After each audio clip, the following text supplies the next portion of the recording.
Now, on the show yesterday, we were talking about the menopause and whether we'd want to take a test to know when we'll go through it. And then Stacey said this.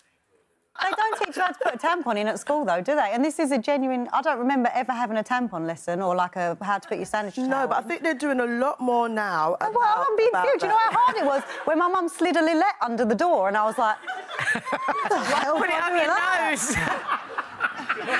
Well, we had a brilliant response to that. Some of you saying it's a great idea to have these kind of practical lessons, and other people saying that teachers have got enough to do already.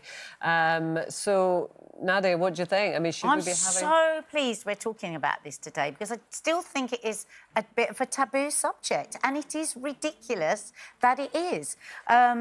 Actually, I want to start straight away with a really shocking stat here. This is from an education charity called Betty for Schools, and they did quite an extensive report, and they've discovered that 44% of girls do not know what is happening to them the first time they have their period. Really? Can you believe that? That's current figures. Current. And 60% feel scared, and half do not feel confident enough to tell anyone else they'd started their period.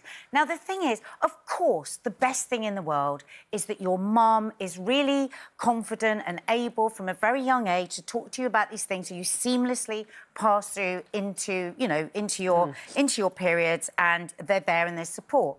There's lots of reasons why some parents might not be able to do that. Could be religion, it could be their own shyness, it could be their own upbringing, it could be all sorts of reasons. But the fact is, we should still have a safety net for those people. So I get it that schools are doing a lot, but I think schools also are brilliant for sometimes helping fill those gaps with things that children might not be getting at home. Well, I think they do sex education at schools. I think they should do this about periods as well.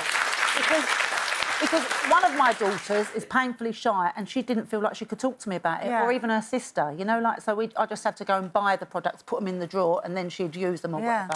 But, I mean, children are starting younger and younger. When I was on holiday this year, there was an 8-year-old girl that had started her periods. I mean, so imagine an 8-year-old girl suddenly bleeding and not knowing why. She was petrified. She called her teacher, and the teacher rang her mum to tell her. It's just like the scariest thing, isn't it, if you don't know what... And especially at that age, you wouldn't have the conversation with her at that age, would you? Well, I was one of those 44% of girls who didn't know what was happening to them.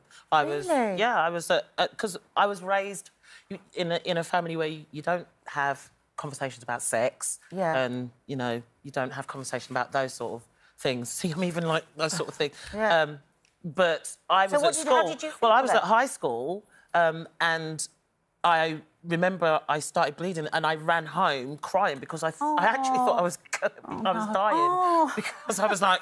Well, you would want. I mean, that's what children associate. I was like, It really panicked me out. So, and that is because I didn't really have anybody to speak to about it, or I didn't know what I had to ask about in the first place. But, you know, just thinking about it, because we're talking about, well, should it be parents' job, should it be school's job? But actually, if you think about it, in wider society, we just don't talk about it generally, do we? I mean, it is a bit of a sort of, oh, well, don't talk about it, and there's also an embarrassment around it. My auntie Flo is in, my such we use all of that. But also, it was 50 years ago, so in those days, if you went to the shop to buy them, they were put in brown paper bags so that people couldn't see them, or they'd be hidden in a bathroom cupboard. You'd never dream of asking your dad, could he get you some sanitary towels? Or anything. He would have been traumatised. And the thing is, you see, I just pick up on what you said there, Linda. You said, you know, some children are starting at 8 and you don't want to be talking about it at that age.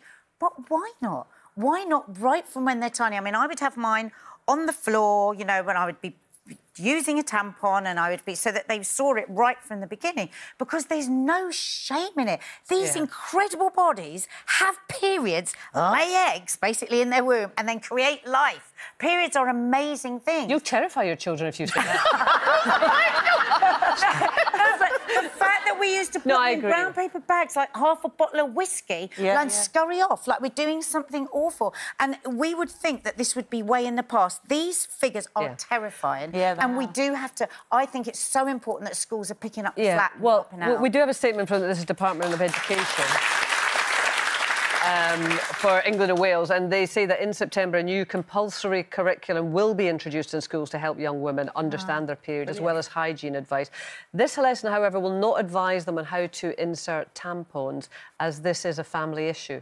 Well, it's not. If you've that. got the sort of relation... I mean, my mum was standing outside the door going, round a bit, up a bit, put your leg up, put your leg round a bit. I didn't know what she... I was contortioning myself, looking at a piece of paper thinking, that doesn't look anything like my body. Where's it got to go? Now, I eventually was able to you know, because I had a relationship where I could ask my mum for more detail. But if you haven't, then... You were also in a family with 3 sisters, which is probably quite good. Exactly, exactly. That was really helpful because you can all share about that. But, very scary if you haven't got a clue. Yeah. That was me. It was mostly men and my grown-up aunties, but somebody my age, you know, and then I didn't really have that many female friends as friends to be asking. So you hear people talking, and I just felt a bit out of the club because I had no idea. And then I panicked. And I didn't want my daughter to panic like that, so I have spoken to her, and she's, you know... I think that we need to both take responsibility, parents as well as teachers. And wider society. We need to be able to talk about it generally, whether it's on television or in newspapers or whatever. No more the painters are in. I've got my period. There's no shame in it.